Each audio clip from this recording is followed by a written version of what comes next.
What is it that gives your life a sense of meaning and purpose? Because once you find that, it puts you in your power place. See, if you know what your life work is, I encourage you to start working on it. If you can't do it all at one time, do just a little bit of it. And if you don't know what it is that you showed up to do, if you don't know why you're here, I encourage you to find out what your purpose is here. What is the meaning of your life? What will be different? Have you ever asked yourself that question?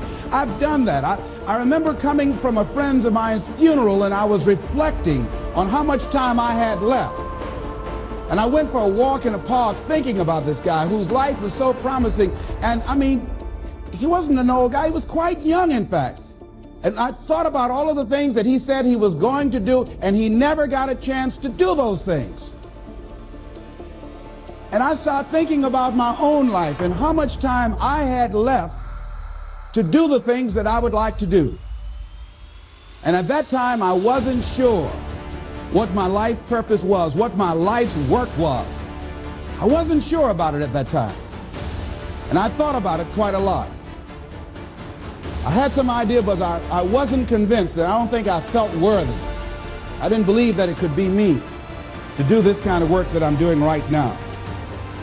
And I say to you that if you begin to take a conscious effort to find out what it is that you're supposed to do, I say that it can literally save your life. I said that it can literally save your life. 85% of the American public, according to recent studies, are going to jobs that they hate, working on jobs that do not challenge them. They get sick thinking about going. Because, see, when you go to a job and you already know how far you can go, you can already see that proverbial glass ceiling. See, when you're going someplace and you already know how much you're going to make, you already know how far you can go, you're in a dead-end position. It erodes your self-esteem. It lowers your sense of yourself. It creates an inner turmoil. It creates an emptiness in you. So I say that your life is worth finding what it is that you're supposed to do. And I'm not saying quit your job. I'm saying find it and do just a little bit of it. Just start working at it just a little bit, but do find out what your work is and hold on to it, and don't let your dream go. Don't let it go. See, and here's something else I want you to begin to look at. Why is it that most people don't pursue their dreams or don't do better than what they're doing if they're capable of doing it?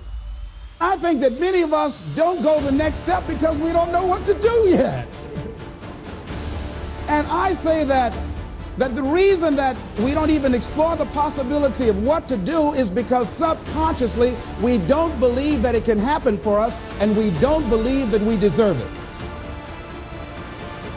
So here's what I'm suggesting. How much time do you spend working on you? How much time do you spend every day working on your dream? In the last 90 days, how many books have you read? In the last year, what new skill or knowledge have you acquired? What kind of investment have you made in you? So I'm saying that as you begin to look at where you want to go, if you want to make it today, and things are changing so fast you have to literally run to stand still, I'm saying that you've got to make some conscious effort to begin to work to develop you. Here's something else. Most people are not living their dreams because of fear, ladies and gentlemen. Fear, limited vision, and lack of self-esteem is what keep most people doing things they don't want to do. The same reason that people stay in relationships where they're abused or they're unhappy or it's unfulfilling, they can't see themselves beyond that relationship. They can't see themselves enjoying life without that person. They think that this is all that they can do. The same reason that people get stuck at a certain level in life, they can't see things being better for them. And they think that this is it and this is all they deserve. This is all they've ever seen. It's been passed on to them. And they think that this is it for them. Oh no. I was looking what Dr. Blanton Smiley Blanton, who was a colleague of Dr. Norman Vincent Peale, what he said about fear. He said, fear is the most subtle and destructive of all human diseases. Ladies and gentlemen, fear kills dreams. Fear kills hope. Fear puts people in the hospital. Fear can age you. Fear, ladies and gentlemen, can hold you back from doing something that you know within yourself that you're capable of doing, but it will paralyze you. And it seemed like you're in a hypnotic spell. And I ask you a question, what is the benefit? What's the benefit of allowing fear to hold you back? What's the benefit of giving up on yourself, of not stepping out on life and taking life on? What is the benefit for you? What's the plus in that? It's one of the things I had to ask myself. So I didn't want to make any mistakes. I wanted everybody to like me. I wanted to be perfect the first time I did something. It's not going to happen. You're going to make some mistakes. You're going to hurt some folks' feelings. You're going to create some enemies whenever you decide that you want to begin to take life on.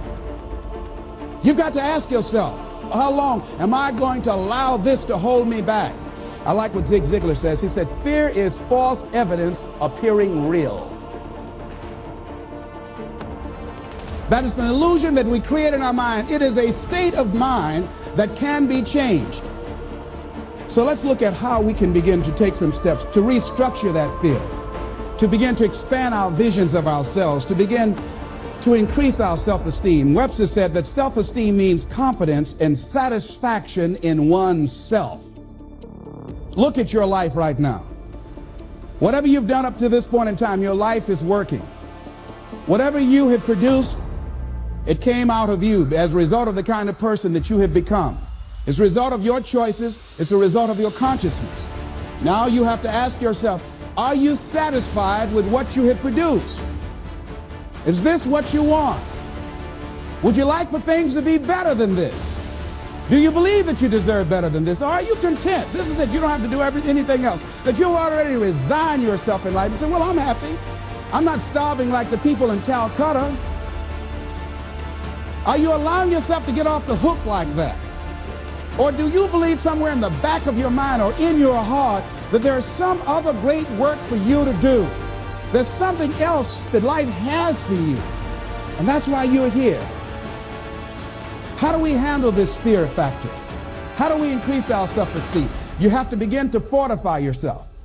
How do we do that? I believe that you have to begin to consciously monitor your inner conversation and start talking to yourself. Start building yourself up. Sometimes the only good things you will hear about you are the things that you say to you. So I'm saying learn to be your own booster. Start building yourself up. Start encouraging yourself. Start saying, I can do this. I can make this happen. When I started thinking about becoming a speaker, I said, yes, I can do this. I can make this happen. When I start trying to convince myself I can be a businessman after flopping and failing and losing thousands of dollars and feeling stupid and dumb and having people take advantage of me because of what I didn't know. I had to talk to myself because people were saying to me that I was dumb. And somewhere in the back of my mind, I was saying, you're right. Look at what I've done. I had to say, no, Les. Hey, come on, man. Get yourself together. You can handle this. You just haven't figured it out yet. It's all right. This is your training period. This is the tuition you have to pay for what you don't know. You can do this. Other people have done it. It doesn't take an Einstein. Get you some people that can teach you some stuff that you don't know. Get you some people that have done it successfully and learn from them. Take some seminars, workshops, read some books on how to manage a business.